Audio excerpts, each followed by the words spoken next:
Hello and welcome back. Before we get to part 2, Real Talk, please allow us to fulfill our capitalistic duty and plug our Patreon, the Contrarian Supplements. That's right. For a small fee, you too can help the Contrarians rage on. We have tiers ranging from just $1 to $10. It all depends on how much content you can handle. Starting at $1, it's the Travoltis tier, which gets you access to new bonus episodes focusing on a new movie every month, as well as access to the patron chat.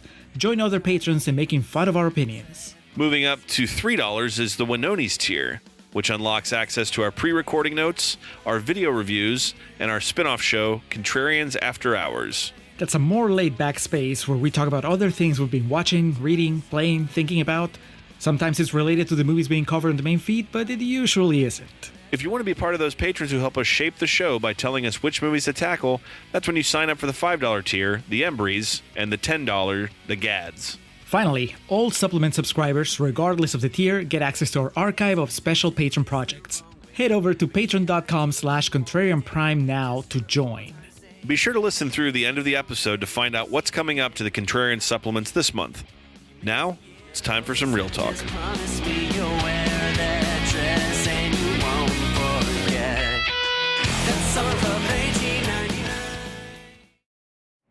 And so, my fellow Americans, ask not what your country can do for you, ask what you can do for your country.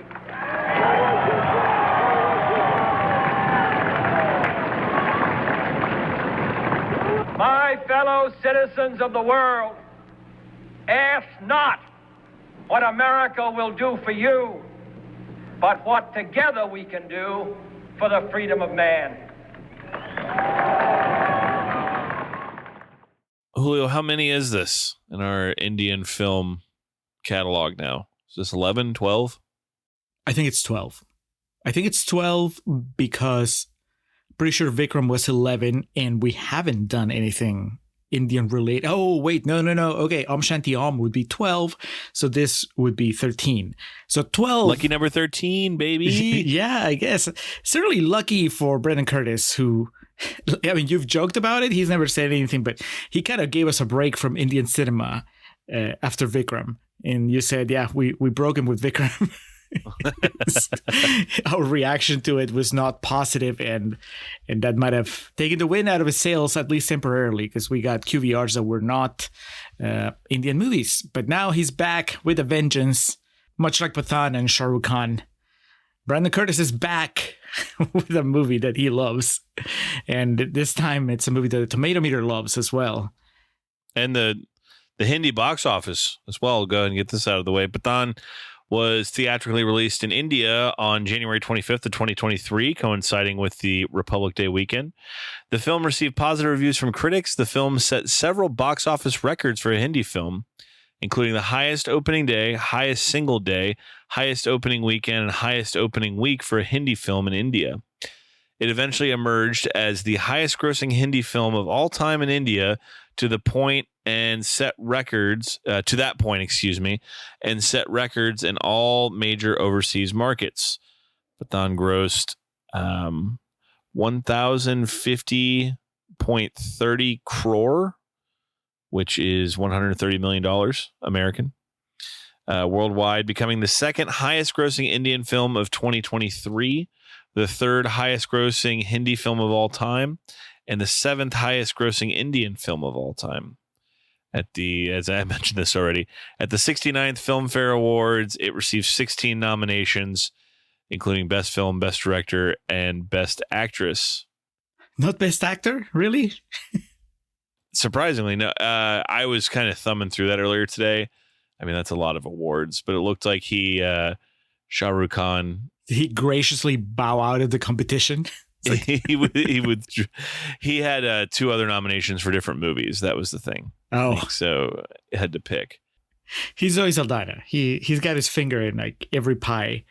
Exactly. He's getting it from all angles. The money, that is, the cheese. So Pathaan also released in IMAX. That sounds awesome because this movie was a fucking hoot and a half. I don't know if I get. I watched this movie in 4 sittings, so I don't know if I could do one in IMAX. and 4DX. That's the shit where you're like chair shakes and stuff, right? Yeah. Yeah. They take off with their falcon wings and you're flying with them. I guess so. But anyway, before we go too much further into this, we need to get to the critical reviews and then the reason for the season. Brandon Curtis and his thoughts on Pathaan. So Julio, 82% of Rotten Tomatoes. So, some people weren't too high on it. What were the negative reviews you were able to pull for us? A few green splotches, Alex. We're going to start with Anna M.M. Veticat from First Post, who says, Pathaan is so much fun when it's being fun that it is tempting to overlook the superficiality of its politics or its tackier portions. I mean, the politics, that'll come back, but I don't know about tacky. Like, tacky in comparison to what? Like, what curve are you judging Pathaan? Because I've seen way tackier. And just within the same genre and the same type of movie. So unless the tacky part is how it references other movies, like that post-credits scene, that it was very much not for us. But is that tacky? You just spent, I don't know, 2 minutes in an inside joke, maybe? I don't know. Next, Simon Abrams from The Rap says, an amateurish Indian super spy thriller that's never as well executed as it is conceptually goofy and politically dubious. Explain to me what part of this movie is amateurs. Like the green screen? Well, yes, but the ratched up melodrama? Yeah, but again, I know. Think of like know your audience. Yeah. Those are the things we've said about some of the other Hindi and like Bollywood movies we've covered, but we've always said like understanding this isn't the intent of the film. It's just how we feel about it because of what we have experience with. And I feel at this point we're qualified to comment on melodrama is what they thrive at, man. And like over the top action. And yeah, the action fucking rules in this. So I don't know what the amateur quote came from. Yeah, I don't know what is Simon Abrams comparing it to? It's like amateurish compared to what? Oppenheimer? Way of Water? Yes. Yeah, Oppenheimer. Yeah. It's like I went to IMAX, and there was a showing of Oppenheimer alternating with a showing of Pathaan. And I made the wrong choice. Next, Nicholas Rapold from New York Times says the director doesn't have the greatest feel for tempo or a consistent flair for staging. What's that from? New York Times. Is this the first Hindi film they've seen? Yeah. This doesn't feel like Mission Impossible. Weird. What's going on with this pacing? What's up with the runtime? Where's Tom Cruise? We're going to close with Dennis Schwartz from Dennis Schwartz Movie Reviews, who says, there are too many dull spots in this overlong thriller to overcome. It's not that long of a movie compared to other Indian movies we've done and other Indian movies that we haven't done but are out there. And honestly, 2.5 hours, it's kind of like on par with the action movies they released today here in America. So at this point, I'm sorry, I hate it. I hate that that this doesn't qualify as overlong anymore, or at least that to call it overlong, like to single it out for its length, seems a little disingenuous. Even back this is from February 4th, 2023. A little over a year ago. We were still swimming in super long movies by then. So, oh yeah, to act like the length is something that is like I wish it was shorter, but one, I understand that they just generally don't make short movies, and also everybody's making long movies, sadly. So the dull spots are dull spots regardless of the length. The difference is we bitch about it; they don't. Yes. Yeah, I don't know. We say, quit making movies this long, and they're like, we're going to make them even longer. There, it's just like, fuck yeah. Yes. Based on my understanding, of course. Please, give me that director's cut. Yeah, I don't know what Dennis Schwartz, does he call every movie overlong? If he does, I guess more power to him. I watched this in multiple sittings, but at no point did I find it to be the slog that some of these others have felt. Specifically Vikram. I know that we just mentioned we broke Curtis with that, but that movie was 3 hours long and it felt every second of it. Yep. Because there are long sequences of just dialogue and shit. look, the action sequences in this movie are all like 15 to 20 minutes each, but at least it's like, fuck yeah, bullets flying and shit going crazy. And then just a little bit of talking about like, oh man, I hope this world doesn't end and shit. And it's just like, all right, cool. It felt the way I watched it 1 hour and then 3 30-minute sittings. So it felt like kind of like a mini series I watched. It played perfectly for that. Let me know, hit me with what old BC thought about this, because I'm ready to wax poetic about Pathaan. If you want somebody to wax poetic, you got the right guy here, Brandon Curtis, who, by the way, also gave 5 stars to Vikram. So... I recall. Yeah, about 5 stars of Vikram, and I listened to our Vikram episode this morning, Alex, because I wanted to kind of refresh my mind as far as like, what have I said about, because the problem is I know what we've said about Indian cinema overall and our experiences, but I know most of it is in the Patreon feed, and so I wanted to remember what has been said on the main feed. Just kind of like to keep track. And then I was reminded of our scores. I gave it 1.5, and you gave it an F. No, you gave it a D. Somehow. You didn't give it an F. I had to have said something about like the audience it was intended for liked it. Yeah, and you liked the cooking at the wedding sequence. Yes, with the guys that we were supposed to know who they were, and we're like, who the fuck are these guys? Yeah, you're like, that's a lot of bay leaves, but still, I like it. I remember. Yes. I remember that better than almost anything else in the movie. Anyway, Brandon Curtis, 5 stars. Watched it January 29th, 2023. He wrote a whole essay here, and I wouldn't expect any less. He says, this movie really is perfect. John Abraham gets to be in a movie and doesn't have to anchor it. Shah Rukh Khan is back in maximum cool mode. He's always cool, but it's easy to forget that the man will step aside so his co-stars can have a moment. The way he gracefully defers to Deepika's butt-kicking skills instead of turning into the SRK show is commendable, but the two of them go back far enough that it should never be anything less than expected. The way Yash Raj has suddenly decided there is a spy universe and seamlessly integrates the characters from War and Ekta Tiger into the picture is well done. Truthfully, I didn't remember Colonel Luthra from War, but by the end of Pathaan, when he is clearly positioned as M to SRK's hero, my heart was warmed. Honestly, a sequel would probably paint him as even more of a team player, but the comparison still works because the adventures of Bond and friends at the end of a Spectre is some of my favorite stuff in the franchise.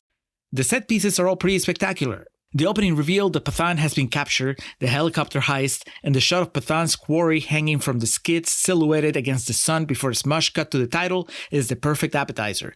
There's also a surprise cameo just after the interval that leads to a spectacular prison train action sequence that had been awed that a movie would have the audacity to peak 5 minutes after the interval.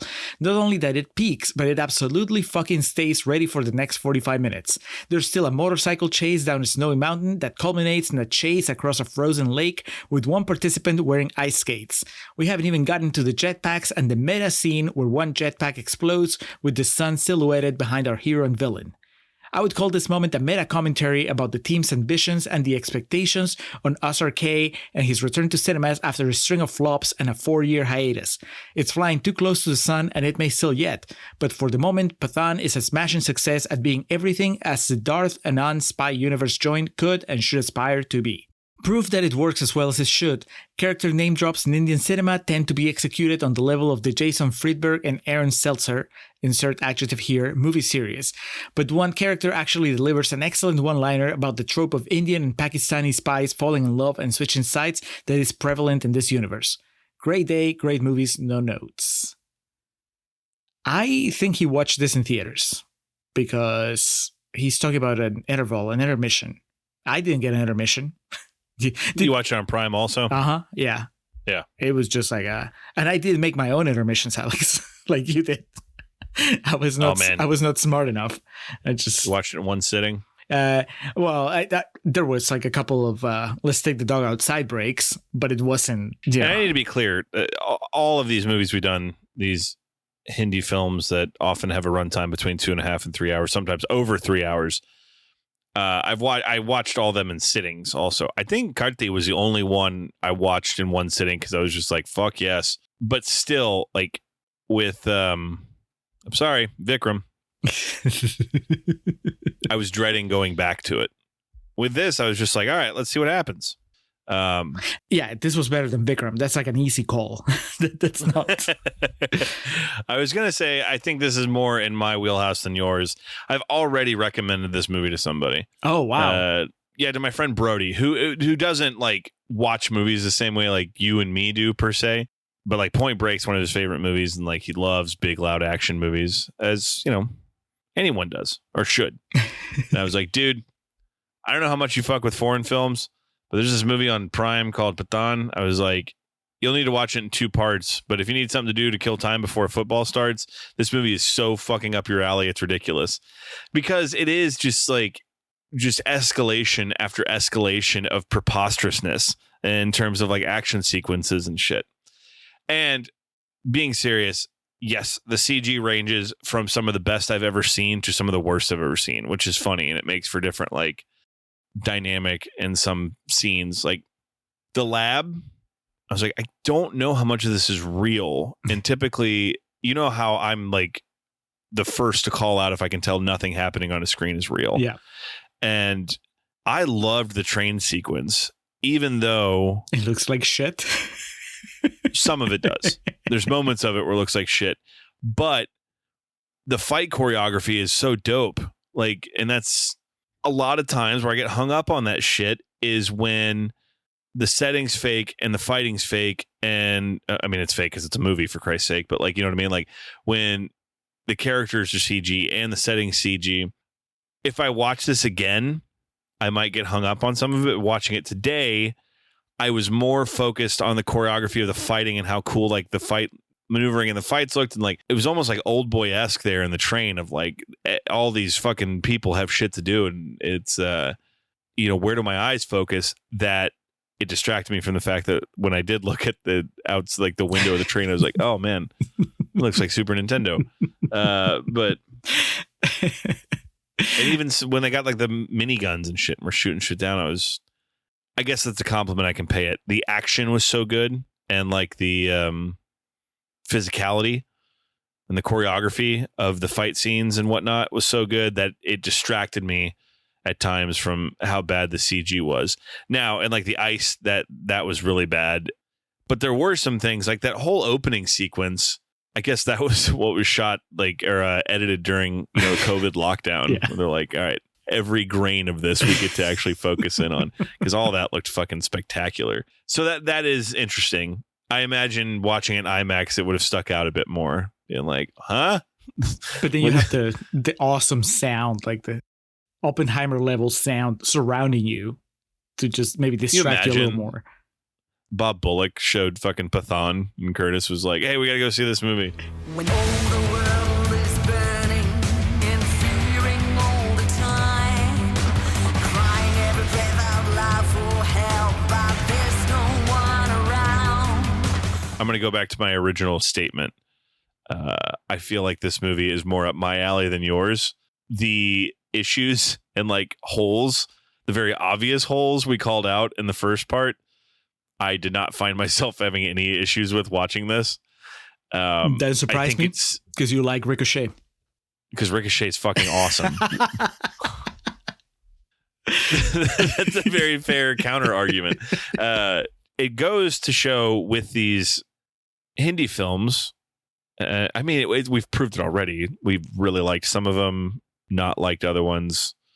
Varying returns. I think for me, when these succeed the most, is when they just commit to what it is they want to be. Because all too often, that was kind of the thing with Vikram was, and the first Singham, because remember, I thought Singham Returns fucking ruled. Yeah.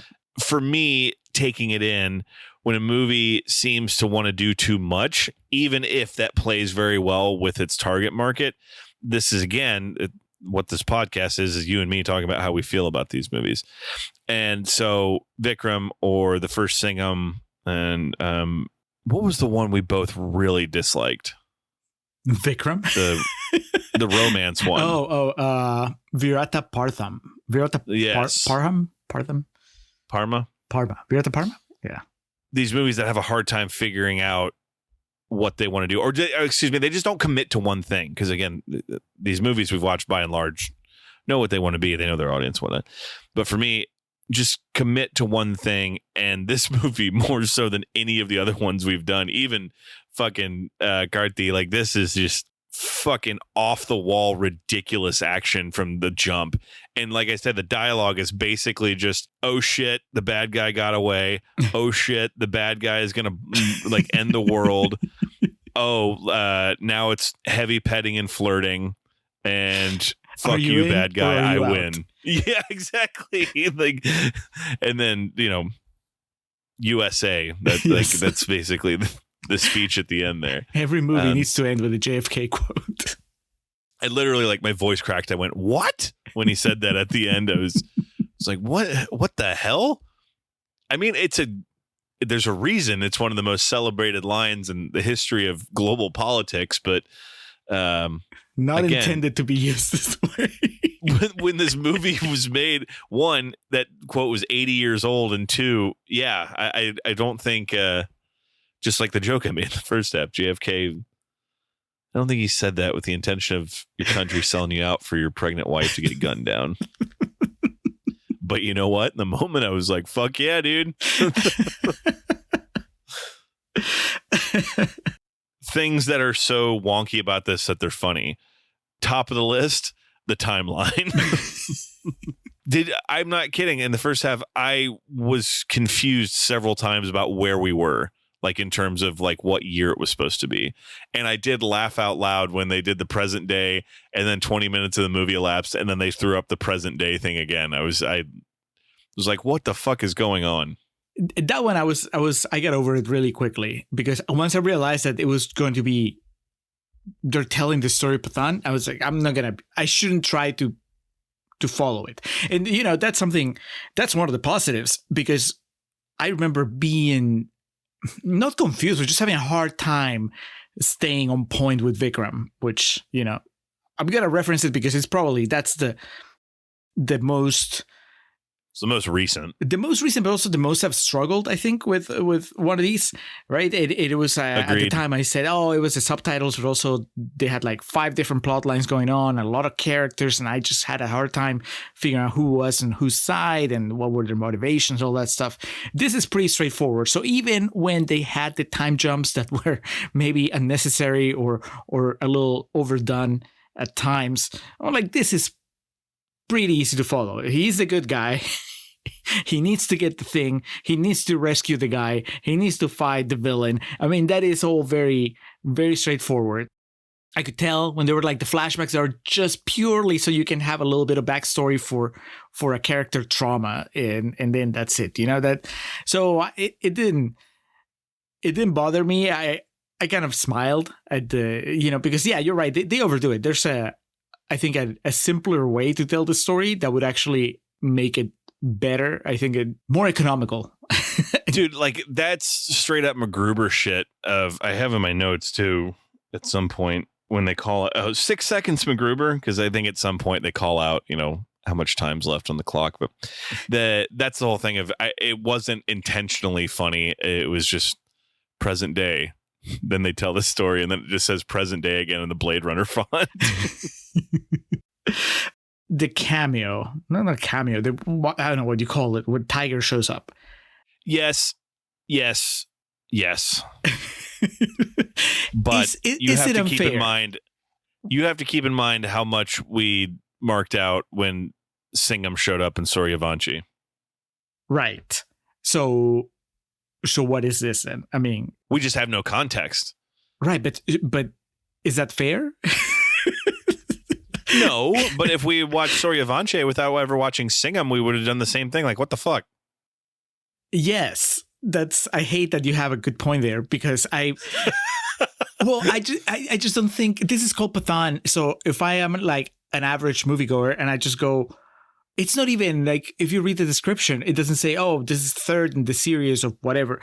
Maybe I'm completely off, like maybe people in India, they know exactly where this fits in the spy universe or whatever. Like when I go see a Marvel movie here, right? I was about to say, this coming from the guy that if I went and saw fucking Black Panther 9 next weekend and didn't get one of the references, you'd be like, oh, fucking moron. Yeah, but I would tell you, Alex, do you live under a rock? So would you say I live under a rock because I don't know who Tiger is? No. But if we were in India. These are so, yeah, I was about to say, I was exclaiming so hard I mixed two words. I said, Rasa, this also isn't, these aren't globally dominant films. They make a shit ton of money. Don't get me wrong. But again, 130 million, give me that. That works well for me. Works very well for the makers of this film. But, you know, these Marvel films we're talking about, these are like fucking billion-dollar movies that dominate a global culture, as much as it pains me to say that. Whereas this is like local. And I don't know how television works there, but these movies might be in syndication. We know, remember they had Young Singham or whatever the cartoon was and shit. So these movies obviously penetrate like culture there. And I think it's not unfair for us to watch these and go like, what the hell does this mean? But at the same time, it's just kind of conceding and throwing in the towel on the like, yeah, all right, this wasn't made for me, so I shouldn't really understand it. Does that make it right? No, because, you know, a perfect movie is something that, like, with no context, you should be able to go into. Like, Terminator 2 is a great example. Terminator 2 is a movie that had a movie that came before it. It's a sequel, in fact, but you could still watch Terminator 2 and understand like everything that happens in that, having not seen the first one. You know what I mean? So, you and I watch this and it's like, what? Who is this? But then I just think of like the audiences that saw it and, you know, clapping and throwing popcorn in the air and just losing their shit. I guess that's the thing. And I just need somebody that's, you know, that has that experience to confirm it. Because I'm like, if you make this movie, the way it's made is assuming, and yes, it's not made for us. It's made for primarily an Indian audience. And so they're assuming that the average Indian moviegoer is going to get it. And that's the part where I'm like, really?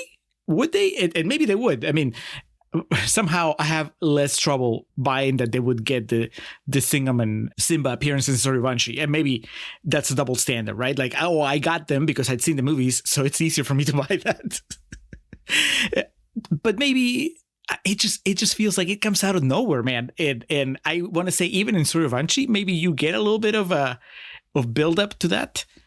And here is like a guy that shows up literally out of nowhere to rescue him from a situation where if he doesn't show up, he would be screwed. Like he was about to get killed. So it feels like it needed a little more build up.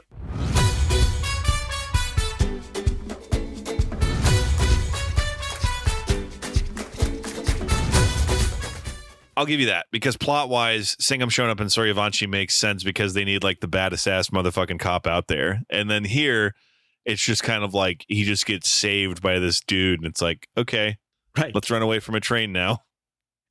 Yeah, even something as simple as, I mean, I joked about it in Contrarian's Corner, right? If you have the scene where his boss goes to see him while he's captured, and she's like, I don't care, you can do whatever he wants with him, but secretly she's telling him, don't worry, help is on the way. Man, even that at least would prepare us for the fact that somebody's going to show up. And so when somebody shows up, it doesn't matter that I don't know who Tiger is. At least I know that, oh, it's the person that was going to come to rescue him, right? That's the what the lady told him. And it still works for the audiences that know who Tiger is, because it still surprises them. I'm just imagining like opening nights of Pathaan, like those cell phone videos of people screaming when Henry Cavill showed up in Black Adam, like, you know, let's go. Yeah. Or when everyone shows up at the end of Endgame, because those all went viral too. I'm just imagining people just going fucking nuts in a movie theater. That was Brandon Curtis. Yes, exactly. Yeah, Curtis being the one person in the theater just going, fuck yeah. And then the usher is just waiting for him to leave so he can clean out the theater. Well, that is, you know, that was something that I wanted to bring up just because it It was silly. It's fair. For as much shit as I'm giving you, it is fair. It made me look. It didn't get in the way of me appreciating what you were saying. I think the fight choreography is really good. It's kind of fun what they do. What the different stages of that rescue in the train, they're pretty cool. And I particularly like when Pathaan blows up, like he takes the pin out of the grenade, and he's like, why do you always have to take the pins out? And then it blows, but he grabs a thing to shield himself, and then the other guy, Tiger, shields himself with somebody's body. That stuff was Dude, when they just grab two guards to shield themselves against the miniguns that Yes. the end bosses have. Oh, dude, it's fantastic. This movie's very violent. Yeah, but it's fun, and I think that in that sense, that's another comparison with Vikram. I remember having a hard time not just with the story, but also visually following what was happening, because that movie was it was also hyper violent, but the cuts and the way that they were framed, it was just not pleasant to stay with it. And this one, it never even crossed my mind. It never got where I was overloaded with what was happening. I was like, no, this is pretty clear. This much like with the story, right? The story is pretty streamlined, and the visual style, it's not boring, but I felt that it was streamlined and made it easy to follow. It made it more enjoyable to watch. So I agree that at least I think that's what you were saying, that the action sequences are the high point of the movie. Like what really makes the movie work is the action sequences. So every time that you go into an action sequence, nothing else matters. It's just like, let's have fun. They have wings now. Sure. Let's see what happens. Yeah, to our listeners, I wasn't kidding that I texted Julio that I'd said, why not? At least like 5 times out loud during this movie. Acting. Tell me how you feel about the acting in this, because we always get, much like the CGI in this movie, ranging results when we cover movies like this. And I think for the most part, the performances are kind of what the movie asked for. Yeah. But I'm curious, your thoughts. No, I agree. Well, I mean, the movie obviously doesn't ask them to be super silly. Like there's a couple kind of cringy moments but we've seen them go so much further with the weird that's comedy. a problem we've had in the past with like the really like slapstick, borderline like fart joke characters. Yeah, that doesn't happen here. Like this, when Pathaan is flirting with Rubai, like that was, I was like, oh god, this is gonna be like this now. But no, it's like a stretch of like maybe 15 minutes, and then they get over it. Then the little thing with the hologram at the beginning, I'm like, oh, it's gonna be those jokes. Like I remember Suryavanshi was bad in that sense, where Suryavanshi was like, there was a lot of like workplace jokes that didn't land. Dude, we forgot to pay off the Chekhov's gun thing. Oh yeah. All right, so in the first act of the movie, another big chunk of backstory that just like takes over the movie for a little bit. Pathaan spent time in Afghanistan, right? That's the part of the backstory. Yeah. So he fights a missile. Yes, he saves the village, and so they embrace him as one of their own. Yeah, in the first like act of the movie, we see that they have this hologram technology because they clone or they present Colonel Luthra as a hologram, and we get the classic mix-up where Dr. Grewal thinks it's a hologram. She sees it's a hologram, so she turns around to talk to them and starts just talking mad shit about how you didn't make it fat enough, and it's not, his jowls and his double chin aren't there. And the real Luthra walks up behind her, and she turns around and goes to like slap it in the belly or something, and realizes it's real. So you get ha ha ha ha ha ha. Yeah. And then the way they trick Jim's men in the end is they stage this situation that makes it look like they have the orb, and all these people have died from it, and they go to pick it up, and then the orb is a hologram. So we forgot to pay that off, but it's ridiculous. Extremely. I mean, the hologram part is ridiculous enough, but then the fact that everybody that was pretending to be sick in that YouTube video that they were watching suddenly gets they all sit up like the Undertaker. Yes. But not just that, they are Pathaan's people. He calls them, these are my people. It's like the entire village. He's like Ace Ventura. He just stands and they all flock to him. Yes. And then, as if we didn't get it, we get the flashback. To the flashback. Like, we saw his origin story in a flashback, and now we're flashing back to that flashback just so that we can 100% get that these are the people that rescued him. So the first flashback had to come before the intermission. So they just have to remind you afterward. Yeah. It's, you spent 15 minutes pacing around the lobby. Yeah, that was silly. But the movie never gets silly enough to where the performances made me cringe. I was mostly impressed, like Shah Rukh Khan, because we saw him in Om Shanti Om, and I thought that, that's a movie where sometimes it gets really cringy with the comedy, but it's kind of enhanced now. It's been Elizabethtown a little bit, just because I see him here playing an action hero in a very believable manner. And, he was a doofus in Om Shanti Om, but it was a believable doofus. So to see him, having seen him now do both sides, it makes me appreciate both performances. It's like, man, he can be a genuine action star in this movie. And he was also a goofball in Om Shanti Om. And, more of an entertainer with the singing and the dancing, all the stuff. Like, none of that is present here. And he pulls it off. And I was like, man, that's impressive.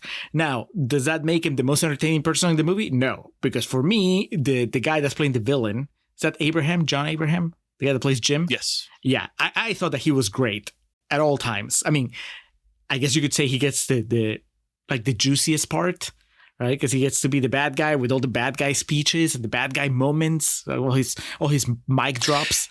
He delivers in an interesting way, though, of someone who, like, some of the greatest heels ever in wrestling are guys that believe what they're doing is just and true. Because anyone can just go out there and be like, I don't like you. I have my own customs, that type of shit. But like the guys that act on thinking what they're doing is what is right. I mean, that's what makes, specifically in The Dark Knight, the Harvey Dent thing so compelling in the end, is he believes he's acting on what's morally just. And so I think Jim in this movie, for as ridiculous as it is, what you're saying about John Abraham as the actor, what makes his big monologue so interesting and kind of powerful for, what they need to be, is that he fully believes what he's doing is the right thing to do in retaliation for what he suffered. You know what I mean? He's not just like, I just want the world to end because I'm evil, blah. He's like, man, you motherfuckers cost me everything that I had, so now I'm going to take everything from you. Yeah. And that always makes, not just in wrestling, but because of course I have to tie everything to wrestling, but in any type of storytelling, that always makes for a far more compelling bad guy. Yeah, one of the best moments in the movie, hands down, is when he tells the colonel, you don't negotiate with terrorists, but now you're going to negotiate with me. Because it's just such a perfect callback to what got all this started, right? Like, they didn't negotiate with terrorists, so they just left him to die along with his wife and kid, and now he's throwing it back. And it's very simple, but he delivers it. He has the conviction. I think he's a very charismatic bad guy. Like, that helps. Like, man, I keep talking shit about Vikram, but you know what? It's because we already did it, and it's there in the archives if you want the expansion. But the bad guy in that movie was like, whatever. Yeah, he was just what I was talking about. He is like a cheap heat heel. He had the gold teeth and shit, and just was like, fucking, I'm in Kansas City. I'm a loser like the Chiefs, like doing shit like that. Like that's how he would talk shit. Of course, that's not just because the Kansas City Chiefs won the Super Bowl last year, but here's to hoping they don't win again, because football's about to start. I couldn't fucking handle that happening again. But yeah, you're exactly right. We're making Curtis happy with how we're building up Pathaan, and then we're just reminding him of how shit Vikram is, so tearing it back down. But you be careful what you give us next. There was nothing. There's nothing to engage in with that bad guy and Vikram. Okay, you have meth and you can take these drugs that hype you up and shit. Cool. This guy, like, we see, like, my note, I was being serious too. It's like, yeah, no wonder he turned bad. He watched his wife and unborn child get killed right in front of him because his country wouldn't save him. And I think it's the same scene you're talking about, where he's like on the plane getting ready to fly away, and he's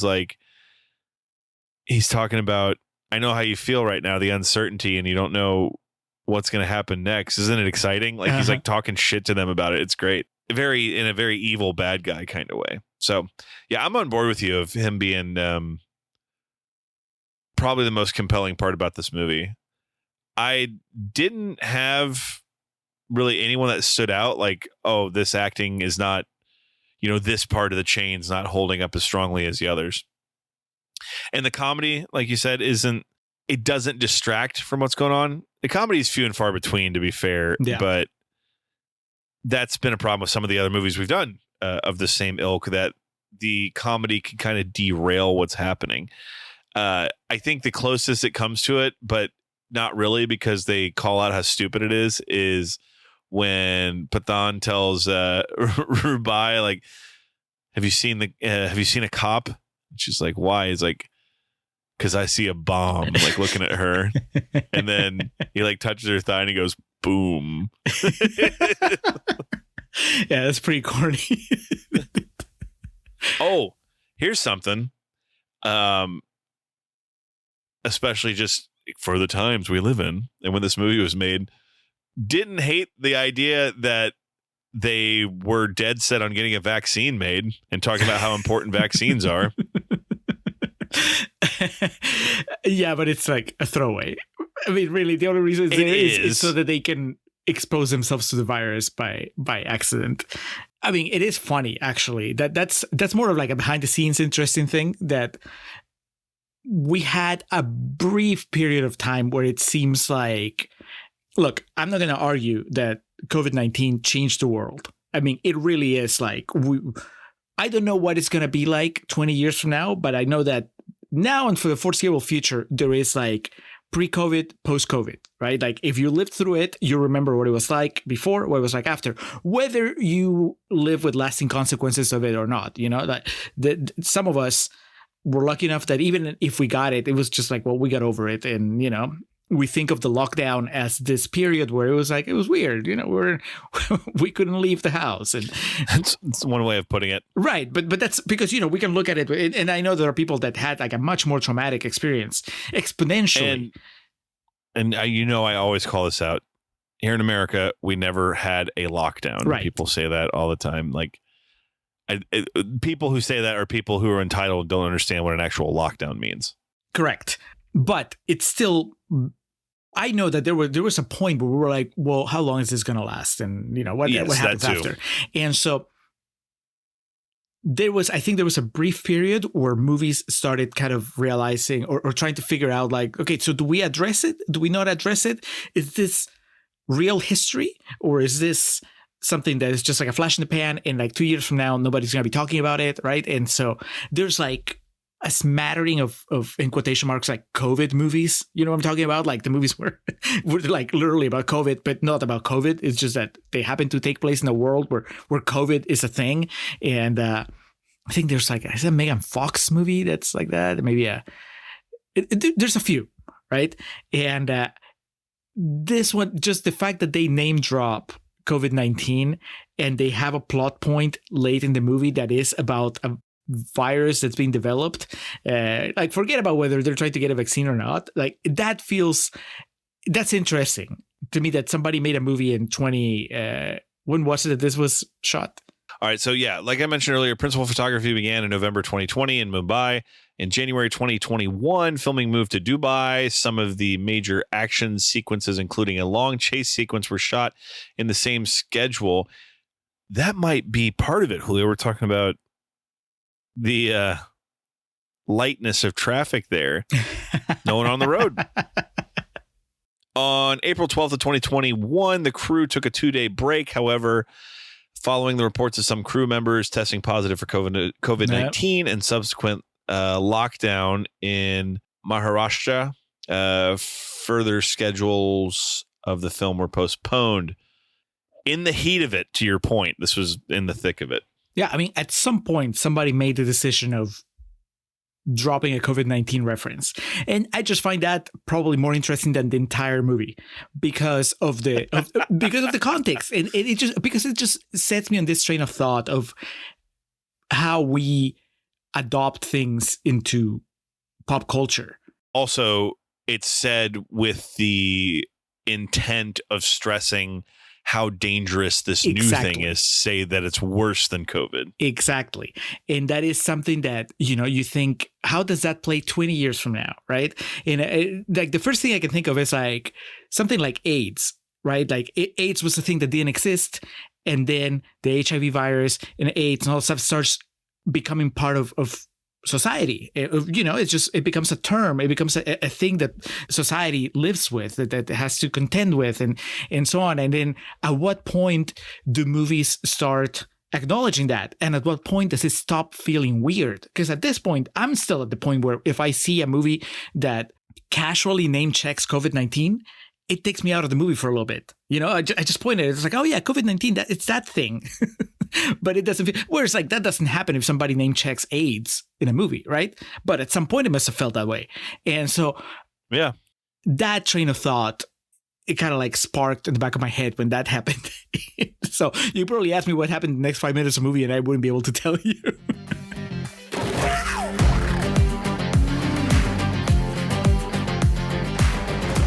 Bring this back to the themeless Pathaan and the boys. Themeless Pathaan. What a shame that he doesn't get a proper theme. We haven't talked about the bad guy does though. Yes, that's true. Yeah, but you're not gonna be humming that in the future. We'll see. I'd be surprised if you are not rewatching it. If you rewatch it, then I can see how that would happen. But we haven't talked about Alex. We haven't talked about the female lead, Rubina. Yeah. What do you make of what's her name? What's her shoot name, Alex? Deepika Padukone. I'm hoping that's how you pronounce it. Lovely young lady. A lot of these we've watched, I feel that the lead female characters are often, like a faceless role. And as silly as some of the stuff that they give her to do, it feels like she has a lot to do. Because, again, we're going off of the fucking petri dish we have of Hindi movies that we've covered. But Julio, I don't think I'm telling lies when I say they are heavily male driven. Oh yeah. And and the females are there just to kind of be, pretty and kiss and dance and whatnot. She has a fair amount to do in this. I mean, she kills the fucking general. Yep. That might be part of the reason I enjoyed this as much as I did too, because it feels like she's, running parallel with Pathaan in terms of wrecking shop. And as far as like his acting goes, I think she does fine. I mean, this isn't Meryl Streep and Sophie's Choice or anything, but it's good shit. Yeah, I think she's good. And you're right. She does get, Brandon called it out on his review as well, that there are times where Pathaan takes a step back so that she can be a badass for a little bit. And that's cool. It feels balanced. She feels a lot less of an accessory than other female characters in other movies that we've seen.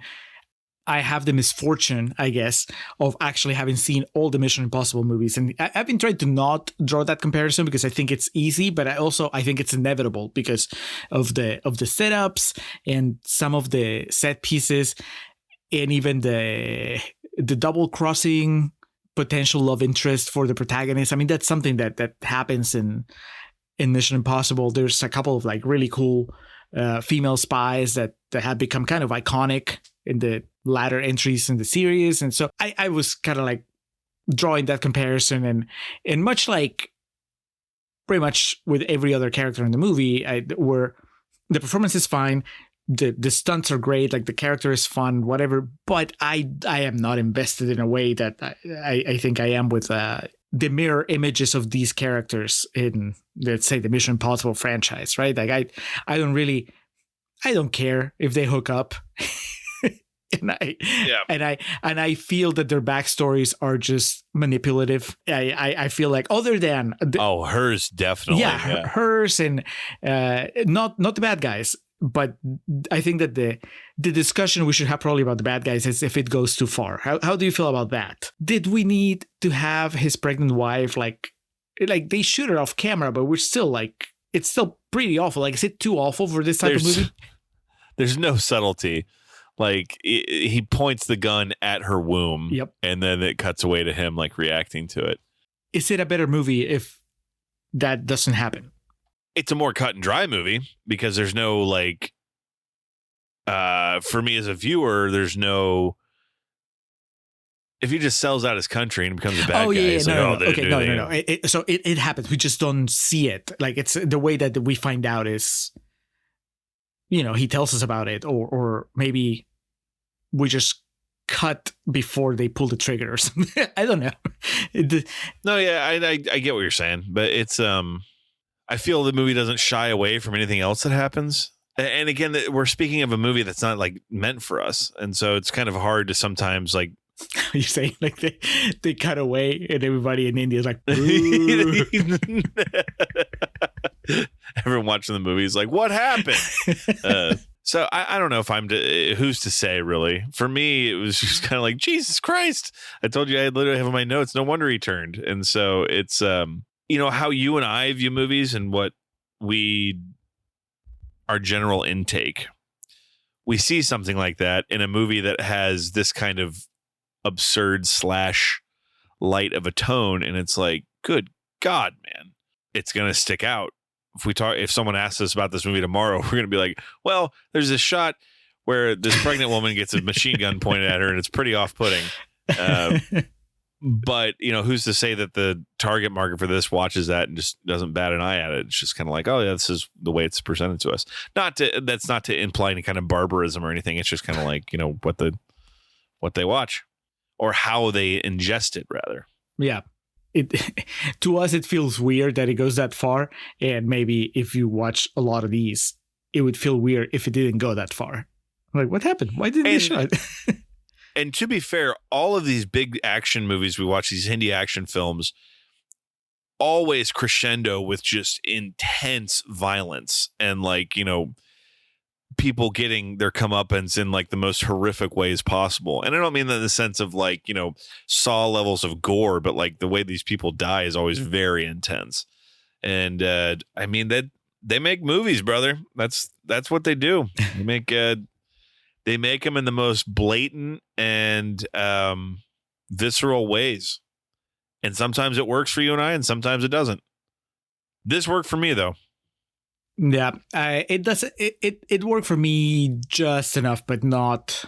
I'm not as crazy about it as you are. And like you called it at the beginning, right? This is a movie that's more up your alley. And I mentioned Ricochet because that's always, ever since we did that episode, it comes up as a good example of like what works for you and doesn't work for me. It's easier for you to disconnect and be like, I don't care if it doesn't make sense. This is fun. And then you have like a governor you hit with movies where it's like, and then it just hits and it's like, all right, this is enough.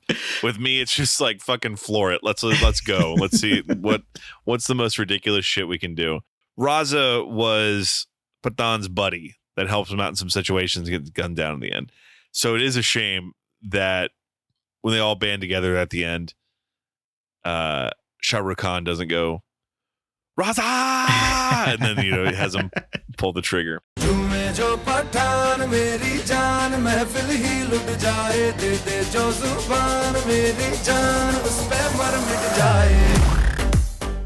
Yeah, I don't mind the outrageousness here.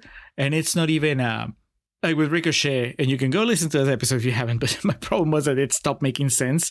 This movie, it never makes sense. So it's fine in that, as far as that goes.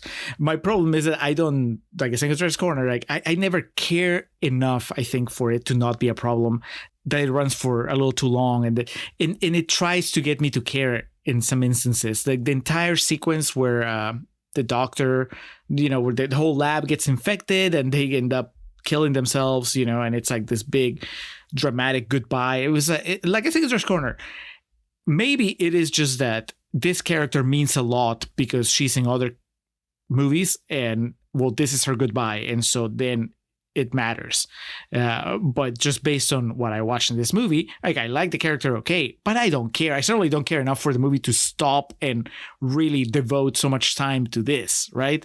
And so that part kind of annoyed me. And I think that that's where I think that it gets silly. Not the outrageous action set pieces, but just the fact that you try to get emotional in this moment. And so anytime that the movie tried to do that, the stuff with the plane, I was just like, I don't care, man. Who cares about this pilot, this captain? Yeah. So that's where I would tell you, like, the third act is kind of where, not even the third act, it's maybe a little further. There's a point where I was very invested in the movie, and then it slowly started losing me. Like when it was in its full-on heist mode, and we're going to go to these 2 towers and get this, and then the planes, I was all in. And then it just I guess because I also started feeling the length towards the end. That's when it lost me. So the amazing action is just not enough to keep me hooked. I need to care a little bit. And then, you get to the end, and this is what we've been calling out. That final movement, it really, I'm not going to say it made me angry because I wasn't that invested, but it really kind of soured me on the character, on the story, because to build up a villain that is pretty well layered, I think, within the context of the movie, and then it's just such a lazy send off. I don't have a problem with Pathaan killing him or letting him die or whatever, but the fact that the movie has sprinkled all these seeds of complexity in the situation, right? Like there's the shitty things that the Indian government has done, and you think that maybe Pathaan is going to, maybe if not do something about it, at least think about it, but it never seems to cross his mind. And instead he recycles a line from a president from a different country and uses it in a very tone deaf manner. It's a mess. I don't think it works at all. That is the final movement in the story pretty much. So I was like, I don't like it. And then Alex, just to finalize my takedown of the movie, so as it is, I was very let down by the lack of musical numbers. Maybe they've spoiled me, but even Vikram had a couple moments that were fun. Like the opening musical number in Vikram is like, the song is catchy and there's a good dance number here. Vikram. Yeah.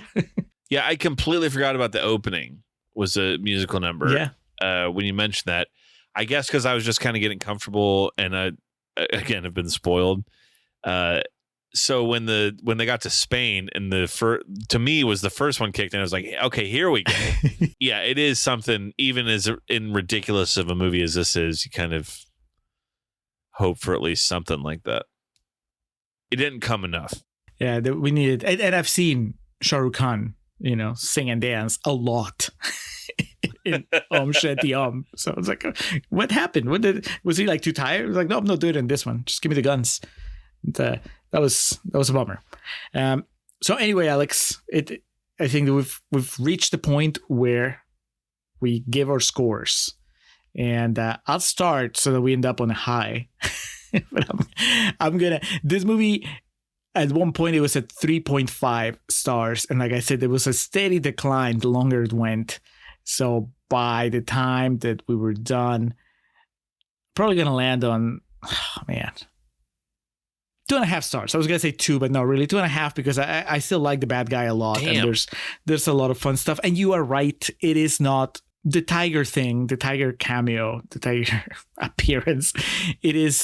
It's just a very special, very particular situation, and I really shouldn't hold it against the movie that it didn't work for me, because it really, like you said, we celebrated it in Soriwanshi, and it's kind of like the same situation. So I gotta be consistent. So 2.5 stars. What's your score? This is like a B for me, man. I might 3.5 for 4 stars might be my letterbox review. Nice. Like I had so much fun with this. There are parts of it, as I've called out, that were like, okay, or this is silly, but I had a blast, and I found this to be, even in multiple sittings, I never like dreaded coming back to the screen. I had a lot of fun with this. So Curtis, you done good, my friend. Thank you for putting this on the table for us. So even still, 2.5, a B. I mean, even if you average that out, that's a C plus right there. So in the United States, at least, you can go find it on Amazon Prime. The thing about this movie I can say is you'll know pretty quickly into it whether or not it's for you or not. Yes, and that's the thing. I mean, it's good that we brought up Ricochet, because that's something that if you were listening to the Ricochet episode, nodding vigorously every time Alex spoke and shaking your head every time I did, then you're going to like this movie. It's true. So Alex, just kind of like to set for context, just for like the big picture, would you say for you it goes Singham Returns, Karthi, and then this one? Karthi's number 1. Oh. So I'm going to have to simmer on that. But yeah, Karthi's definitely number 1. And then either Singham Returns or this, and vice versa. So if you enjoyed this episode, you will probably enjoy our conversation about Singham 3 whenever it comes out. Like I said, I think it's November, so look for that. TBD, but we'll be there. Movie theaters, we'll pay for our ticket and we'll sit with everybody else in America that is excited about Singham, and we'll be there. Maybe it's just the two of us and Brandon Curtis, but it'll still be quite an experience. पूछता है वो देश के लिए क्या कर सकता है. All right, Julio, that does it for Pathaan. What is next for the Contrarians? Next for the Contrarians, a very special episode that was recorded a while ago, but we're trying to juggle our schedules, and so we're gonna travel back in time to a recording, but also travel back in time to whenever the Assassin's Creed movie came out, because we're doing an episode on that video game adaptation, and we are not alone. Our friends Nerd Bomber and Tactic from the Online Warriors podcast are going to join us.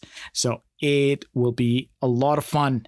If you haven't watched Assassin's Creed, but you've played the game, or if you haven't played the game, but you watched the movie, or if you've done neither, it doesn't matter. The episode will be great no matter what your background is. I feel very badly for one crop of that audience. Which crop? You'll find out in the episode. Well, that's coming up next. And then as far as the Patreon channel this month, Alex, we're going to have a bonus episode on the movie Demolition Man, the Sylvester Stallone, Wesley Snipes clash. It's kind of a... Would you call Demolition Man a cult classic? Yes. Okay. It also features Sandra Bullock, and isn't Jesse Ventura in that movie? Yeah, the future governor of Minnesota. I didn't know that. Demolition Man, requested by patron Chaz Fisher, who also has requested us do Judge Dredd on the main feed, so that'll come later this month. QVRs for this month demanded by patron Paul, Filmbusters Paul. Alex, you're going to watch Free Fire, which I think is a sort of action thriller with Brie Larson and a bunch of other people that I think are names. And I am going to watch I Saw the Devil, which sounds like a horror movie, which sounds like Paul trolling me, but I guess I'll find out. And then, of course, Contrarians After Hours. Alex, what are you bringing Contrarians After Hours this time? As teased on our patron exclusive Misfits episode, I saw the Misfits. It was fucking Danzig and Jerry Only and Doyle together again. First time they'd played together in Texas or Austin since 1982. So it was an experience. And so, I mean, they're old men, for Christ's sakes. Danzig 69, and I think Jerry and Doyle are both 62, 65, somewhere in there. So talking about that, and 2 days later, I went to the same arena here in Austin to see WWE Monday Night Raw, so I might have a story or two to tack on for that. But the main selling point is talking about seeing the original Misfits in concert and the experience that was. One of a kind, bucket list type shit. Nice. It was very, very, very, very cool. So I'll be discussing that. Julio, what are you bringing to the table? Well, Alex, the biggest reason why our recording schedule has been a little out of whack is because I went on vacation and I went to Italy. So, of course, I'm going to tell you about my trip to Italy. We'll share stories of pizza, the Tower of Pisa, and more pizza. And I went to Venice. I went to Venice, Florence, and Rome, and it was a whirlwind trip I took. So I already shared a little bit of it on the patron chat, but there's a lot more to share, and I will do that on this After Hours. So my trip to Italy, the Misfits, not the movie, but the band, and Monday Night Raw in close proximity to the Misfits, apparently. Mm-hmm. That's your After Hours, plus Demolition Man as a bonus episode, plus Free Fire and I Saw the Devil on QVRs. That's it, Alex. Let's get out of here.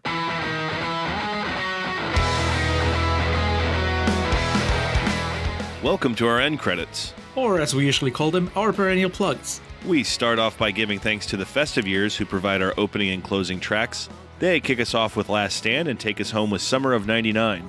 Be sure to head over to thefestiveyears.com for any and all Festive Years needs. Our friend and fellow podcaster Hans Rothgieser is the man behind our logo and all the art you see related to our show. Reach out to him and let him know how much you like that little tomato. His email address is mildemonios@hotmail.com and his website is mildemonios.pe. That's MILDEMONIOS. You can also check out his podcast Nación Combi about Peruvian current affairs and Marginal about economy. Hans, thank you for all your support. For those interested in the regularly absurd world of professional wrestling, Joe and the boys over at latenightgrin.com have you covered. Tell them the Contrarian sent you. And we like to close with special thanks to our social media team of Zoe Perez and Coriari. Each of the social media accounts we mentioned in the introduction look as good as they do because of their work. So that'll do it for this episode of The Contrarians, where we're right and you're wrong, and we will catch you next time. How much money you make to get